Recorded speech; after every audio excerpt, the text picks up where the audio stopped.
A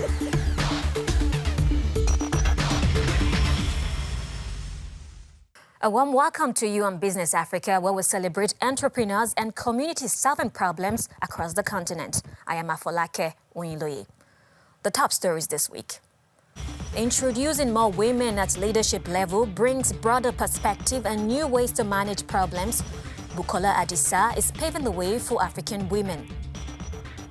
Illegal fishing remains a worldwide problem for the health of the oceans. Due to the COVID-19 outbreak, an increase in overfishing in Gabon has occurred in the last 6 months.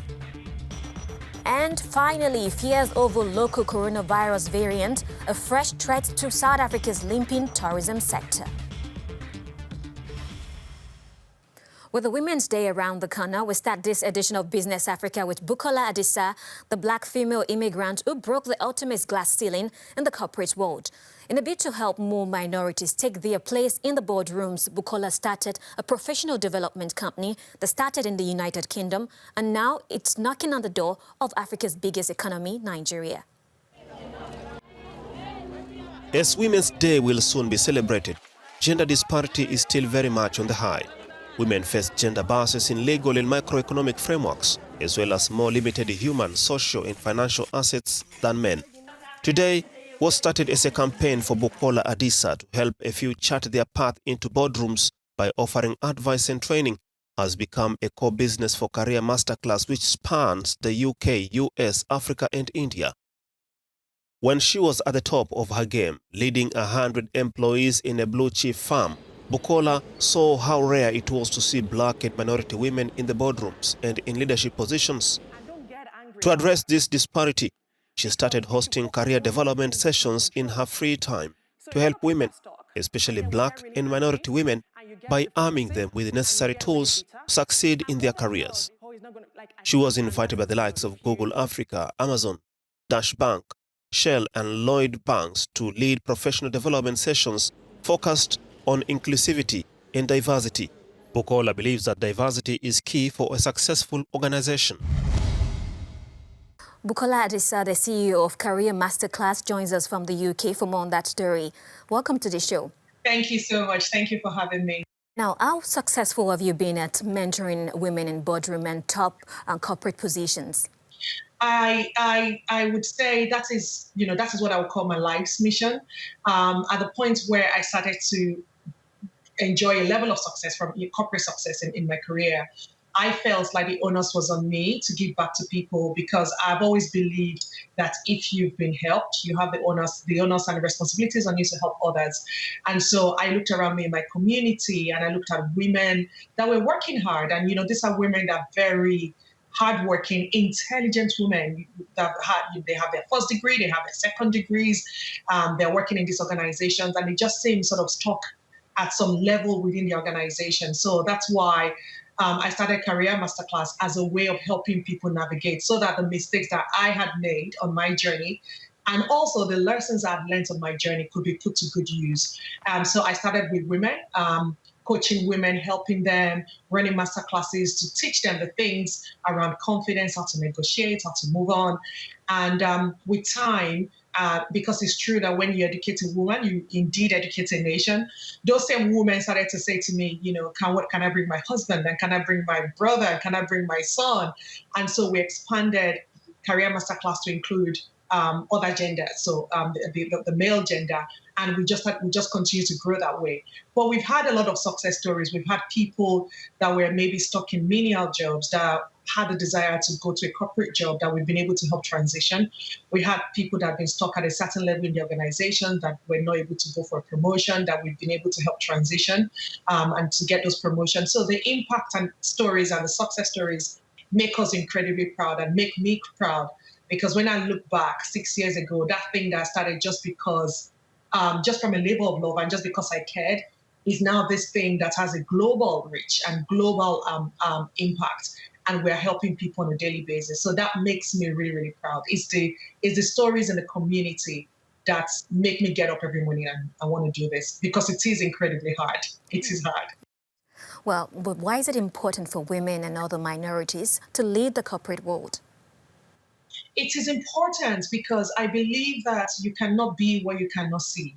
I believe that a lack of role model at the very top is what is contributing to the slow progress of women and ethnic minorities in the workplace. So if you look at the story that just recently broke about Ngozi being appointed as the first head of the World Trade Organization, that gives many, many women across the world hope. That is the power of a positive role model.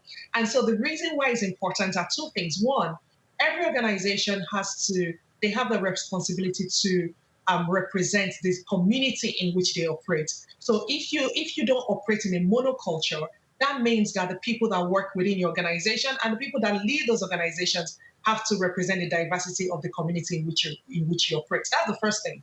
And the second thing is, the more of us that there is, the more hope that we give to the younger generation coming behind us, that people that look like me, talk like me, with a name like mine, can also be successful. So that is the mission of Career Masterclass. We want to democratize career growth. We want to be able to level the playing field so that anybody from anywhere, regardless of your gender, race, sex, it doesn't matter. You should have a shot at making it to the top if you so desire. Because I believe that the only thing that should stand between someone and where they want to go should be their ambition. Opportunities should be equal. Well, thank you so much, Bukola. It's been a pleasure having you on the show. Thank you so much for having me. It's been a pleasure being here. Overfishing in the world's ocean is at the center of a crisis of sustainability. Nowhere is that crisis more visible than in Western Africa. Current rates of extractions are driving several species towards extinctions while jeopardizing the livelihoods of artisanal fishing communities across a group of countries. Gabon is one of those countries who are grappling with the question of resolving illegal, unreported and unregulated fishing. Here is more to that story that affects at least 12 million people employed in that sector. Gabonese waters are rich in fish, but with a 950-kilometer-long coastline, Gabon is struggling to police illegal activity in its exclusive economic zone, and foreign unlicensed fishing vessels have taken advantage. As a result, authorities have gazetted areas where fishing is not permitted, and artisanal fishermen are furious. We all fish in the same spaces because there's no room for fishermen. And if you venture out near the reserves, it's either you go to jail or you pay millions of fines. Gabon's environmental regulators say the country's fish stocks have been falling in recent years due to illegal practices. Today, the fishermen say they lack space, but that is not the case. The reality is that they prefer to go fishing 2 or 3 days in the mouths of the spawning grounds to get 500 to 600 kilograms of fish, rather than go to areas that remain open and get fish within a week. There is no country in the world that is going to tolerate people coming into protected areas. At the fisherman's village south of the capital Libreville, activity in the market is intense. The new regulations prohibiting fishing in protected areas have mostly caught small-scale fishermen. This economist says there's need to ease the tough restrictions. Most of the fish is caught by the locals who are here and not by the Chinese, contrary to what we are led to believe. And therefore, Gabon has an interest in encouraging these indigenous producers to increase the work process, their transformation process. Clearly, Gabon must continue to strengthen the modernization of this sector. In recent years, Gabon has worked to improve its capacity to clamp down on illegal fishing, to which it loses hundreds of millions of dollars every year. Recent data report shows how the South African tourism sector has been struck hard by the COVID-19 pandemic and the lockdown restrictions. Although restrictions have been eased, South African tourism industry says they must now fix the country's image as a brand since it has been stained by the current association with a new coronavirus variant. Here is more to that story. The 501V2 is popularly known as the South African strain of the coronavirus. This labeling has caused a stir in the country itself, and there are bigger fears that the negative connotations attached to the name could result in destination stigma from foreign arrivals. So essentially, as South Africa reported to the world, responsibly so, and like it should, that it had detected, a new variant, as it were.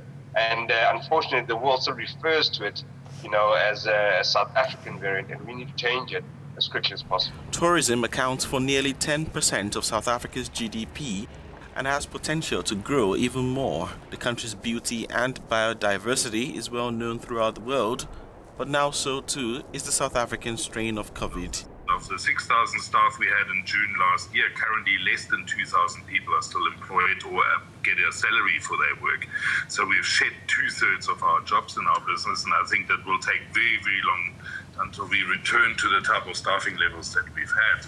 In 2019, South Africa's President Cyril Ramaphosa set an ambitious target for the country to more than double the number of international arrivals to 21 million people by the year 2030. The tourism sector supports an estimated 1.5 million jobs in the country, but COVID has now put a spanner in the works. That's it for Business Africa this week. Let's continue to focus on solving problems in our communities, for that's the true spirit of entrepreneurship. Get in touch with us via the social media and share your story. Thanks for watching, and bye for now.